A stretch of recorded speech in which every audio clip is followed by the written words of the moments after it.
வணக்கம் students, welcome back to accounts with Aish. இன்னைக்கு management அக்கௌண்டிங்கில் marginal costing சாப்டரில் நம்ம வந்து ஷார்ட் ஆன்சர்ஸ் ப்ராப்ளம்ஸ் பார்த்துட்டு வந்துருக்கோம். ஆல்ரெடி 1 to 5 கொஸ்டின்ஸ், அதாவது ஷார்ட் ஆன்சர்ஸில் வந்து 1 to 5 வந்து போட்டுட்டேன். அதை போய் செக் பண்ணிக்கோங்க. லிங்க்லேயும் ஐ பட்டன்லேயும் கொடுக்குறேன், செக் பண்ணிக்கோங்க. இன்றைக்கி வந்து 6th சம்லேருந்து நம்ம போடலாம். ஸோ இது வந்து page number 6.87 ready book problem எல்லாமே. ஸோ ஷார்ட் ஆன்சர் நம்பர் 6லேருந்து நம்ம போடலாம். ஸோ ஃபர்ஸ்ட் ஆன்சர் நம்பர் 6 போகிறதுக்கு முன்னாடி கொஸ்டின் ரீட் அவுட் பண்ணுறேன் பாருங்கள். Find out variable cost. So sales 4 lakh and PV ratio 25%. So ரெண்டு இன்ஃபர்மேஷன் தான் கொடுத்துருக்காங்க. நம்ம வந்து வேரியபிள் காஸ்ட் கண்டுபிடிக்கணும். ஸோ ஃபர்ஸ்ட் வந்து வேரியபிள் காஸ்ட்டோட ஃபார்முலாவை நம்ம டிரைவ் பண்ணணும். ஸோ நான் எப்போவுமே உங்கள்கிட்ட சொல்லியிருக்கிறது ஒரே ஒரு ஃபார்முலா ஞாபகம் வச்சுக்கோங்க, that is your contribution. So contribution formula ஞாபகம் இருந்ததுன்னா நம்ம எல்லா ஃபார்முலாவையும் ஈஸியாக டிரைவ் பண்ணிடலாம். ஸோ அப்போது கான்ட்ரிபியூஷனோட ஃபார்முலா என்ன அப்படின்னா, contribution is equal to sales minus your variable cost. அப்போ இதிலிருந்து நம்மளுக்கு வந்து வேரியபிள் காஸ்ட்டோட ஃபார்முலாவை ஈஸியாக டிரைவ் பண்ணிடலாம். ஸோ வேரியபிள் காஸ்ட் வந்து நீங்கள் வந்து மைனஸாக இருக்கிறத இந்த சைட் ப்ளஸ் பண்ணுறீங்க. அப்போ கான்ட்ரிபியூஷன் ப்ளஸ்ஸாக இருக்கிறத நீங்கள் என்ன பண்ணணும், மைனஸ் பண்ணணும். ஸோ இது ரெண்டு சைடும் ஒரே மாதிரி தான் நீங்கள் பண்ணணும். அப்போது சேல்ஸ் அப்படின்றது வந்து எப்படி இருக்கும் அப்படின்றத பாருங்கள். அப்போ எப்படி வரும்னு பாருங்கள். Variable cost is equal to sales minus your contribution. So இது எப்படி வந்ததோ நான் ஒரு வாட்டி உங்களுக்கு கிளியராக சொல்கிறேன், பார்த்துக்கோங்க. இதுதான் நம்மளோட formula. Contribution is equals to sales minus variable cost. இந்த ஃபார்முலா வச்சு நம்ம இதை வேரியபிள் காஸ்ட் ஈஸியாக டிரைவ் பண்ணிடலாம். ஸோ எப்போவுமே வந்து நம்ம என்ன பண்ணணும் அப்படின்னா, மைனஸாக இருக்கிறத வந்து ப்ளஸ்ஸாக போடணும். எப்போனா நம்ம அதை வந்து இந்த சைடு எடுத்துகிட்டு போகும்போது, அதே இந்த சைடு வந்து ப்ளஸ்ஸாக இருக்கிறத வந்து மைனஸாக போடணும். ஸோ அப்போது இந்த மைனஸாக இருக்கிறத நம்ம ப்ளஸ்ஸாக போட்டோம் அப்படின்னா வேரியபிள் காஸ்ட் ப்ளஸ் ஆகிடுது, which is equal to sales மட்டும் அப்படியே எடுத்துகிட்டு வரோம், அண்ட் ப்ளஸ்ஸாக இருக்கிறது மைனஸ் ஆகிடுது. ஸோ ஹோப் உங்களுக்கு இது கிளியராக அண்டர்ஸ்டாண்ட் ஆகிருக்கும்னு நினைக்கிறேன். வேரியபிள் காஸ்ட்டோட ஃபார்முலா கான்ட்ரிபியூஷன் மூலமாக நம்ம டிரைவ் பண்ணுறோம். இப்போது வேரியபிள் காஸ்ட் கண்டுபிடிக்கிறதுக்கு சேல்ஸ் எவ்வளோ அமௌண்ட் கொடுத்துருக்காங்கன்னு பாருங்கள், 4 lakh minus contribution. So contribution வந்து கொஸ்டினில் கான்ட்ரிபியூஷன் கொடுக்கல, அப்போ நம்ம தான் வந்து கான்ட்ரிபியூஷனை கண்டுபிடிக்கணும். ஸோ கான்ட்ரிபியூஷனோட ஃபார்முலா என்னென்னா sales minus variable cost. But நம்ம இந்த ஃபார்முலா யூஸ் பண்ணுறதுக்கு பதில் நமக்கு கொடுத்துருக்க இன்ஃபர்மேஷன் வச்சு எப்படி கான்ட்ரிபியூஷன் கண்டுபிடிக்கிறது அப்படின்றத பார்ப்போம்.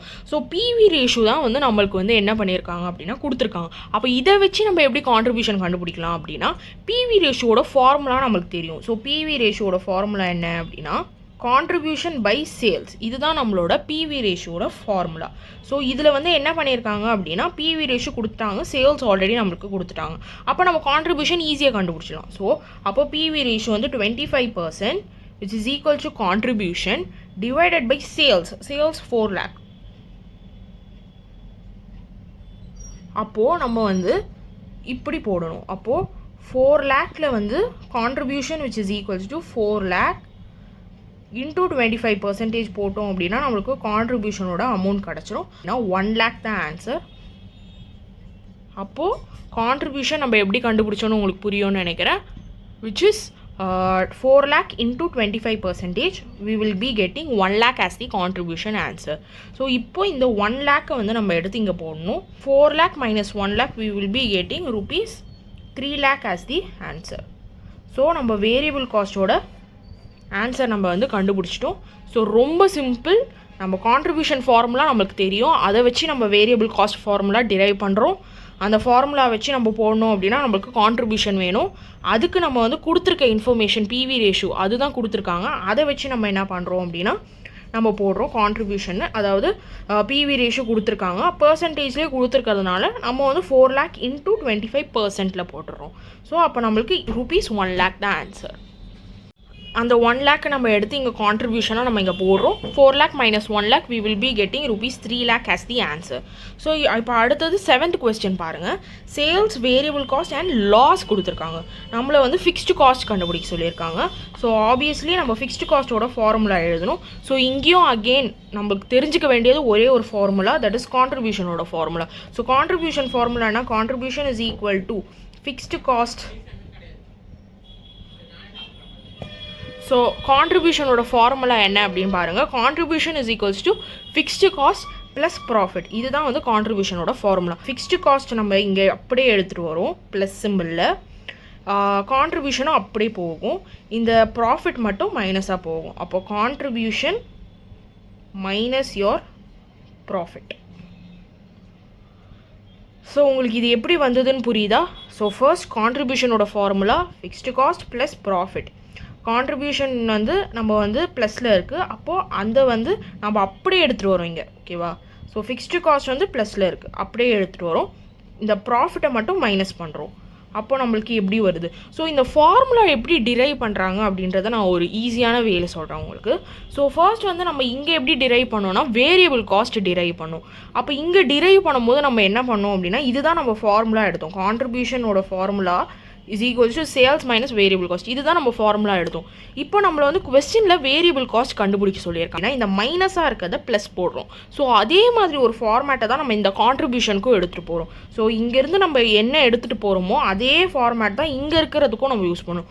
ஸோ இங்கே நம்ம வந்து என்ன பண்ணுறோம் அப்படின்னா சிம்பிள் சேஞ்ச் பண்ணுறோம். அப்போ சிம்பிள் சேஞ்ச் பண்ணும்போது நம்ம இங்கேயும் அதே மாதிரி சிம்பிள் சேஞ்ச் பண்ணணும். ஸோ இங்கே மைனஸாக இருந்ததை நம்ம வந்து இங்கே ப்ளஸ்ஸாக போட்டிருக்கோம். ஸோ கான்ட்ரிபியூஷன் ப்ளஸ்ஸாக இருக்கிறது இங்கே மைனஸாக போடுறோம். வேறஸ் இங்கே எடுத்துகிட்டு வாங்க, இங்கே வந்து நம்மளை வந்து ஃபிக்ஸ்டு காஸ்ட் கண்டுபிடிக்க சொல்லியிருக்காங்க. ஸோ ஃபிக்ஸ்டு காஸ்ட் அகெயின் நம்ம வந்து கான்ட்ரிபியூஷனோட ஃபார்முலா யூஸ் பண்ணுறோம், பட் டிஃப்ரெண்ட் கான்ட்ரிபியூஷனோட ஃபார்முலா. ஸோ ஃபஸ்ட்டு நம்மளுக்கு கான்ட்ரிபியூஷன் 2 ஃபார்முலா தான் தெரியும், சேல்ஸ் மைனஸ் வேரியபிள் காஸ்ட், அதுக்கப்புறம் வந்து ஃபிக்ஸ்டு காஸ்ட் ப்ளஸ் ப்ராஃபிட். இதுலேருந்து நம்மளுக்கு ஃபிக்ஸ்டு காஸ்ட் வேணும். அப்போ fixed cost is equals to எப்படி நீங்கள் இது போடுவீங்க அப்படின்னா, அகெயின் ஃபிக்ஸ்டு காஸ்ட் வந்து நம்மளுக்கு எது நம்ம கண்டுபிடிக்குமோ அது ப்ளஸ் சிம்பிளில் இருக்கணும். அதனால் நம்ம ஃபிக்ஸ்டு காஸ்ட் இங்கே ஆல்ரெடி ப்ளஸில் தான் இருக்குது. ஸோ அதை நம்ம அப்படியே எடுத்துகிட்டு வந்து போட்டிருக்கோம். இங்கே என்ன ட்ரீட் பண்ணணுமோ அதே தான் நம்ம இந்த சைடு உள்ளதுக்கும் ட்ரீட் பண்ணுவோம். அப்போ கான்ட்ரிபியூஷனும் நம்ம அப்படியே எடுத்துகிட்டு போயிருப்போம், பட் இதை மட்டும் நம்ம சேஞ்ச் பண்ணுவோம். ஸோ ப்ளஸ்ஸாக இருக்கிறத நம்ம மைனஸ் ப்ராஃபிட்டாக போட்டுக்கிறோம். So that is it. So இப்போ உங்களுக்கு இது ஈஸியாக அண்டர்ஸ்டாண்ட் ஆகிருக்கும்னு நினைக்கிறேன். ஸோ இப்போ ஃபர்ஸ்ட் நம்ம கான்ட்ரிபியூஷன் இந்த சம்முக்கு கண்டுபிடிக்கலாம். 7th சம் இது. So 7th sum. So formula derive பண்ணுறது உங்களுக்கு ஈஸியாக அண்டர்ஸ்டாண்ட் ஆகிருக்கும்னு நினைக்கிறேன். ரொம்ப சிம்பிள் கான்செப்ட். ஸோ இப்போ 7th சம்மில் வந்து கான்ட்ரிபியூஷன். ஸோ கான்ட்ரிபியூஷன் நம்ம எப்படி கண்டுபிடிப்போம்? Contribution is equal sales minus variable cost. So சேல்ஸோட வேல்யூ என்னன்னா 10 lakh minus your variable cost 7 lakh. அப்போ நம்மளுக்கு ஆன்சர் என்ன வரும் அப்படின்னா rupees 3 lakh. ஸோ அப்போ நம்மளுக்கு கான்ட்ரிபியூஷன் வந்து 3 lakh கிடச்சாச்சு. அண்ட் தென் இங்கே மைனஸ் ப்ராஃபிட். ஸோ இங்கே நம்ம ஒரு விஷயம் நல்லா நான் வச்சுக்கணும். ஸோ இங்கே வந்து நம்ம வந்து ப்ராஃபிட்டாக இருந்தால் நம்ம வந்து மைனஸ் போடணும். ஓகேவா? ஸோ ஏன்னா ஃபார்முலா படி ப்ராஃபிட்டாக இருந்துச்சு அப்படின்னா மைனஸ், ஏன்னா ஃபார்முலா நம்ம டிரைவ் பண்ணது மைனஸ் ப்ராஃபிட். பட் இங்கே கொஸ்டினில் நம்மளுக்கு ப்ராஃபிட் கொடுத்துருக்காங்களா? இல்லை. நம்மளுக்கு என்ன கொடுத்துருக்காங்க கொஸ்டினில் அப்படின்னா லாஸ் தான் கொடுத்துருக்காங்க. எவ்வளோ அமௌண்ட்னா லாஸ் ஆஃப் rupees 1 lakh கொடுத்துருக்காங்க. அப்போது ஃபைண்ட் அவுட் ஃபிக்ஸ்ட் காஸ்ட்டுன்னு கொடுத்துட்டாங்க. அப்போது இங்கே நம்ம வந்து ப்ராஃபிட்டாக இருந்தால் நம்ம இங்கே மைனஸ் போட்டிருப்போம், பட் இங்கே வந்து லாஸ் இருக்குது. அப்போ நம்ம என்ன பண்ணுவோம் அப்படின்னா ப்ளஸ் போட்டு 1 lakh. ஸோ ஜஸ்ட்டு ஒரு சிம்பிள் கான்செப்ட் தான் இங்கே யூஸ் பண்ணியிருக்கோம். நம்ம டிரைவ் பண்ணது ஃபார்முலா வந்து மைனஸ் ப்ராஃபிட், பட் இங்கே ப்ராஃபிட் கொடுக்கல, பட் லாஸ் கொடுத்துருக்காங்க. அதனால் நம்ம ப்ளஸ் 1 lakh போடுறோம். அப்போது rupees 4 lakh is your final answer. So 7th சம்மோட ஆன்சர் என்னன்னா rupees 4 lakh is your answer. இப்போ 8th கொஸ்டின் பார்க்கலாம். 8th கொஸ்டின் பாருங்கள். ஸோ சேல்ஸ் கொடுத்துருக்காங்க, ஃபிக்ஸ்டு காஸ்ட் கொடுத்துருக்காங்க, ப்ராஃபிட் கொடுத்துருக்காங்க, நம்மளை வந்து வேரியபிள் காஸ்ட் கண்டுபிடிக்க சொல்லியிருக்காங்க. ஸோ ஆல்ரெடி நம்ம 6th சம்மில் போட்ட மாதிரியே தான். ஸோ நம்ம வேரியபிள் காஸ்ட் கண்டுபிடிக்கணும்னா நமக்கு தெரிஞ்ச ஒரு ஃபார்முலா கான்ட்ரிபியூஷன், அதுலேருந்து நம்ம வேரியபிள் காஸ்ட்டை டிரைவ் பண்ணலாம். ஸோ கான்ட்ரிபியூஷனோட ஃபார்முலா என்னென்னா contribution which is equal to fixed cost plus profit, அப்படி ஒரு ஃபார்முலா நமக்கு தெரியும். And contribution is equals to sales minus variable cost. நம்மளை கண்டுபிடிக்க சொல்லியிருக்கிறது வேரியபிள் காஸ்ட். அப்போ நம்ம வந்து sales minus variable cost formula use பண்ணி நம்ம வேரியபிள் காஸ்ட் ஃபார்முலா கண்டுபிடிக்கிறோம். ஸோ இங்கே மைனஸில் இருக்குது, நம்ம கண்டுபிடிக்க வேண்டியது எப்போவுமே ப்ளஸில் இருக்கணும். ஸோ மைனஸாக இருக்கிறத நம்ம ப்ளஸில் பண்ணிட்டோம் அப்படின்னா அதையே நம்ம இங்கே பண்ணணும். ப்ளஸ்ஸாக இருக்கிறத வந்து நம்ம மைனஸாக போடணும். அப்போ இந்த சேல்ஸ் அப்படியே எடுத்துகிட்டு வந்து மைனஸ். ஸோ வேரியபிள் காஸ்ட்டோட ஃபார்முலா என்ன அப்படின்னா sales minus contribution. So sales வந்து கொஸ்டினில் கொடுத்துருக்காங்க எவ்வளோ 50,000 மைனஸ் கான்ட்ரிபியூஷன். ஸோ கான்ட்ரிபியூஷன் வந்து இங்கே கொடுக்கல. ஸோ கான்ட்ரிபியூஷன் நம்ம தான் கண்டுபிடிக்கணும். ஸோ கான்ட்ரிபியூஷனுக்கு இங்கே வந்து நம்ம வந்து sales minus variable cost use பண்ண முடியாது, ஏன்னா வேரியபிள் காஸ்ட் இங்கே கொஸ்டினில் கொடுக்கல. ஸோ அதனால் நம்ம யூஸ் பண்ணுற வேறு ஒரு கான்ட்ரிபியூஷன் ஃபார்முலா என்னென்னா contribution is equal to fixed cost plus profit. So நம்ம வந்து இந்த ஃபார்முலா கான்ட்ரிபியூஷன் வச்சு நம்ம வந்து வேரியபிள் காஸ்ட் கண்டுபிடிச்சிட்டோம், அதோட ஃபார்முலா கண்டுபிடிச்சிட்டோம். பட் இங்கே வந்து நம்மளுக்கு கான்ட்ரிபியூஷன் தேவை. ஸோ நம்மளுக்கு இந்த ஃபார்முலா யூஸ் பண்ணலான்னு பார்த்தா வேரியபிள் காஸ்ட் கிடையாது. அதனால் நம்ம யூஸ் பண்ண போகிற ஃபார்முலா என்னென்னா contribution is equals to fixed cost plus profit. அதுதான் நம்ம யூஸ் பண்ணோம். அப்போ ஃபிக்ஸ்டு காஸ்ட் எவ்வளோ கொஸ்டினில் கொடுத்துருக்காங்கன்னு பாருங்கள். 10,000 ப்ளஸ் யுவர் ப்ராஃபிட் 5,000 அவ்வளோ வருது அப்படின்னா ருபீஸ் 15,000 இஸ் யோர் கான்ட்ரிபியூஷனோட ஆன்சர். அப்போது இப்போ நம்ம கண்டுபிடிச்ச இந்த 15,000 எடுத்து இங்கே போடுறோம் அப்படின்னா 50,000 மைனஸ் 15,000 நம்மளுக்கு வந்து 35,000 ஆஸ் த ஆன்சராக நமக்கு வருது. இது வந்து என்ன அப்படின்னா வேரியபிள் காஸ்ட்.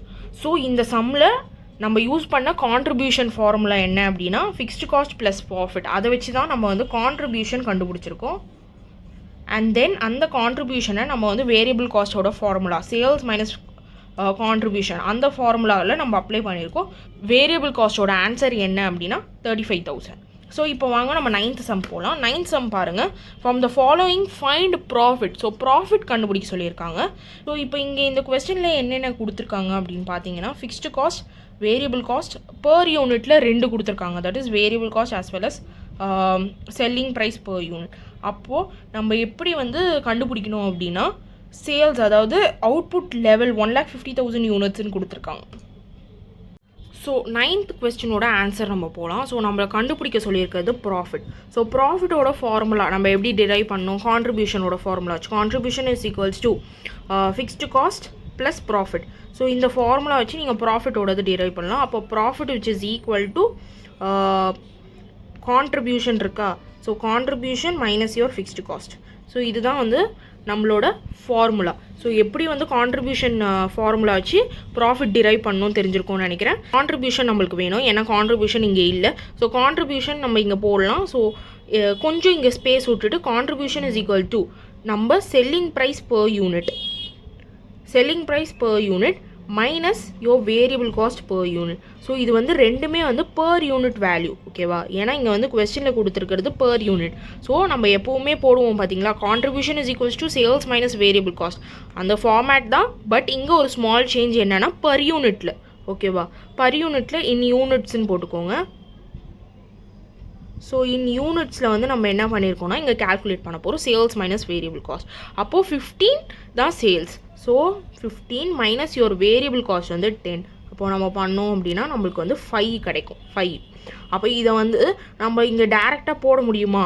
முடியாது. ஏன்னா இது வந்து யூனிட்ஸில் இருக்குது. நமக்கு வந்து இதை வந்து எதுக்கு கன்வெர்ட் பண்ணணும் அப்படின்னா ருபீஸில் கன்வெர்ட் பண்ணால் தான் இங்கே கான்ட்ரிபியூஷன் மைனஸ் ஃபிக்ஸ்ட் காஸ்ட் போட முடியும். அப்போ இதை ருபீஸில் கன்வெர்ட் பண்ணணும் அப்படின்னா நம்ம என்ன பண்ணணும்னா நம்மளுக்கு அவுட்புட் கொடுத்துருக்காங்க 1,50,000. அப்போ நம்ம அந்த அவுட்புட் வச்சு நம்ம போடலாம். 1,50,000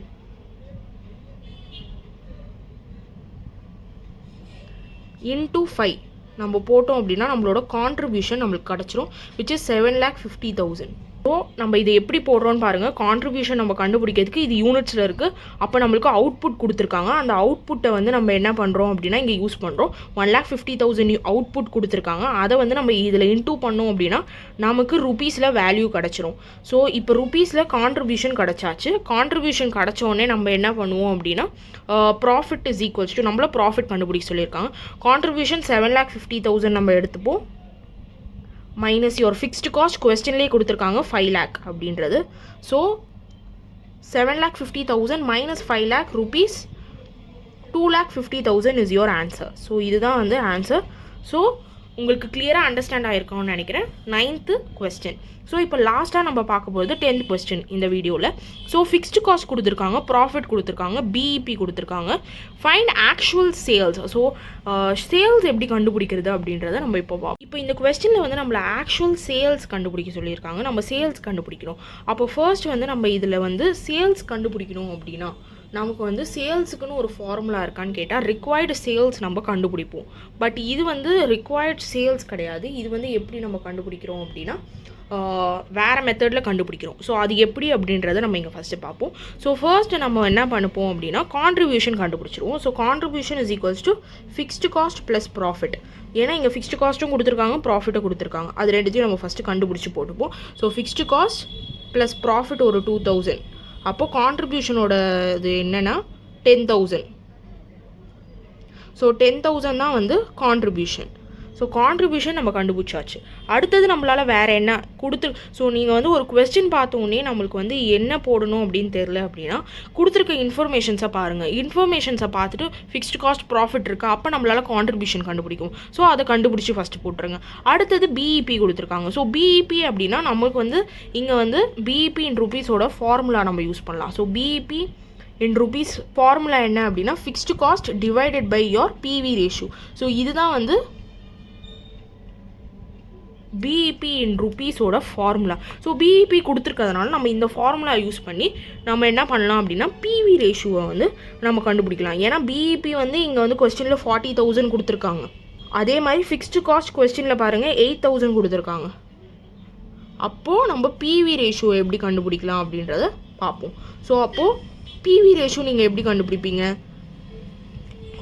மல்டிப்ளை பண்ணுவீங்க. அதாவது இங்கே இருக்கிற வேல்யூ வந்து இங்கே போகும், இங்கே இருக்கிற வேல்யூ இங்கே போகும். பிவி ரேஷியோ எப்படி நீங்கள் கண்டுபிடிப்பீங்க அப்படின்னா பிவி ரேஷியோ இங்கே போட்டுப்பீங்க which is equal to 8,000 divided by இந்த வேல்யூ 40,000 வந்து இங்கே வந்துடும். ஏன்னா நம்ம பிவி ரேஷியோ கண்டுபிடிக்கணும். ஸோ அப்போ 40,000 நம்ம இங்கே போட்டோம் அப்படின்னா நம்மளுக்கு என்ன ஆன்சர் வரும்? இதை வந்து பிவி ரேஷியோ கண்டுபிடிக்கிறோம். 8,000 டிவைடட் பை 40,000 போடணும். பட் நம்ம பிவி ரேஷியோ கண்டுபிடிக்கிறோம் அப்படின்னாலே நம்மளுக்கு வந்து ஒன்று ஞாபகம் வச்சுக்கணும், இன்டூ 100 நம்ம போட்டே ஆகணும். அப்போ நம்மளுக்கு கடைசியாக வர ஆன்சர் வந்து 20%.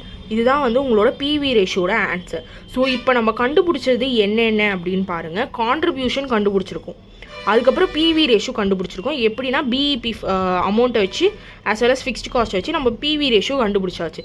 இப்போ நம்மளுக்கு கண்டுபிடிக்க வேண்டியது ஆக்சுவல் சேல்ஸ். அப்போது சேல்ஸ் கண்டுபிடிக்கணும் அப்படின்னா நம்ம வந்து எப்படி போடணும் அப்படின்னா சேல்ஸோட ஃபார்முலா என்னன்னு உங்களுக்கு தெரியுமா? இப்போது நம்ம எப்படி போடணும் அப்படின்றத பாருங்கள். ஸோ நம்மளுக்கு நல்லாவே தெரியும் பிவி ரேஷியோட ஃபார்முலா வந்து கான்ட்ரிபியூஷன் பை சேல்ஸ், அதுதான் இன்டூ 100 தான் வந்து நம்மளுக்கு வந்து ஃபார்முலா. அப்போது நம்ம அந்த சேல்ஸ் வேல்யூ நம்ம எப்படி கண்டுபிடிக்கலாம் அப்படின்னா பிவி ரேஷியோ ஃபார்முலா வச்சு நம்ம கண்டுபிடிக்கலாம். ஸோ இப்போ நான் எப்படி போடுறேன்னு பாருங்கள். So PV ratio, so PV ratio contribution by sales into 100. So இப்போ நம்மளை கண்டுபிடிக்க சொல்லியிருக்கிறது சேல்ஸ். ஸோ ஆக்சுவல் சேல்ஸ் கண்டுபிடிக்க சொல்லியிருக்காங்க. அப்போது நம்ம என்ன பண்ணுவோம் அப்படின்னா சேல்ஸ் இங்கே இருக்குது. அப்போது பிவி ரேஷியோட வேல்யூ தெரியும், கான்ட்ரிபியூஷனோட வேல்யூ தெரியும், ரெண்டுமே நம்ம கண்டுபிடிச்சாச்சு. ஸோ அப்போ இந்த ஏரியாவில் நம்ம சப்ஸ்டியூட் பண்ணோம் அப்படின்னா ஆன்சர் வந்துடும். ஸோ சேல்ஸ் நம்மளுக்கு வேணும், அப்போ இது மேலே போய்டும், பிவி ரேஷியோ வந்து கீழே வந்துடும். அப்போ கான்ட்ரிபியூஷன் மேலே தான் இருக்கும். கான்ட்ரிபியூஷனோட வேல்யூ 10,000. பிவி ரேஷியோ வந்து எவ்வளோ அப்படின்னா நம்ம பிவி ரேஷியோ இங்கே வந்துடும் கரெக்டாக. அப்போ பிவி ரேஷியோ நம்ம கண்டுபிடிச்சா 20%. ஸோ 10,000 டிவைடட் பை 20% நம்ம போட்டோம் அப்படின்னா நமக்கு வரக்கூடிய ஆன்சர் வந்து 50,000 is the answer. So sales நம்ம கண்டுபிடிச்சாச்சு. ஸோ நம்ம ரிக்வயர்ட் சேல்ஸ் கண்டுபிடிக்கிறதுக்கு ஒரு ஃபார்முலா இருக்குது, பட் அது கிடையாது இது. ஸோ இது வந்து ஆக்சுவல் சேல்ஸ், அதாவது பிவி ரேஷியோவில் நம்ம ஒரு சேல்ஸ் போடுவோம், that is contribution by sales into 100. அந்த ஃபார்மேட்டை வச்சு தான் நம்ம இதை போட்டிருக்கோம். ஸோ ஒரே ஒரு வாட்டி நான் கிளியராக சொல்கிறேன். ஃபர்ஸ்ட் வந்து நம்ம கான்ட்ரிபியூஷன் கண்டுபிடிச்சிருக்கோம். நெக்ஸ்ட்டு நம்ம பிஇபி ஃபார்முலா வச்சு நம்ம வந்து பிவி ரேஷியோ கண்டுபிடிச்சிருக்கோம். ஸோ பிவி ரேஷியோ நம்ம எவ்வளோ கண்டுபிடிச்சோம் அப்படின்னா 20%. அடுத்தது நம்மளுக்கு சேல்ஸ் தேவை. அப்போது நம்ம வந்து எந்த ஃபார்முலா யூஸ் பண்ணுறோம் அப்படின்னா பிவி ரேஷியோட ஃபார்முலா யூஸ் பண்ணுறோம். ஏன்னா நம்ம வந்து ஆல்ரெடி வந்து கான்ட்ரிபியூஷனும் பிவி ரேஷியோவும் கண்டுபிடிச்சாச்சு. அப்போ சேல்ஸ் மட்டும் தான் கண்டுபிடிக்கணும். அப்போ sales is equals to contribution amount வந்து நம்ம இங்கே கண்டுபிடிச்சதை போடுறோம். அண்ட் பிவி ரேஷியோ நம்ம 20% கண்டுபிடிச்சோம். ஸோ 10,000 டிவைடட் பை 20% நம்ம போட்டோம் அப்படின்னா we will be getting rupees 50,000 for 10th sum. So இன்றைக்கி வீடியோவில் நம்ம 6th சம்லேருந்து 10th சம் வரைக்கும் பார்த்துருக்கோம். அடுத்தது 11th சம்லேருந்து ஸ்டார்ட் பண்ணுவோம். ஸோ உங்களுக்கு இந்த சீரீஸ் வந்து உங்களுக்கு ஈஸியாக அண்டர்ஸ்டாண்ட் ஆகும்னு நினைக்கிறேன். ஃபார்முலாஸ் மஸ்ட்டாக நல்லா படிச்சுக்கோங்க. ஏன்னா ஃபார்முலா வந்து நம்ம ஈஸியாக டிரைவ் பண்ண தெரிஞ்சிச்சுனாலே போதும், மார்ஜினல் காஸ்டிங் ரொம்பவே ஈஸியாக முடிச்சிடலாம் நம்ம. தேங்க்யூ ஃபார் வாட்சிங். Will see you in my next video. Make sure you are subscribed to Accounts with Aish. Thank you.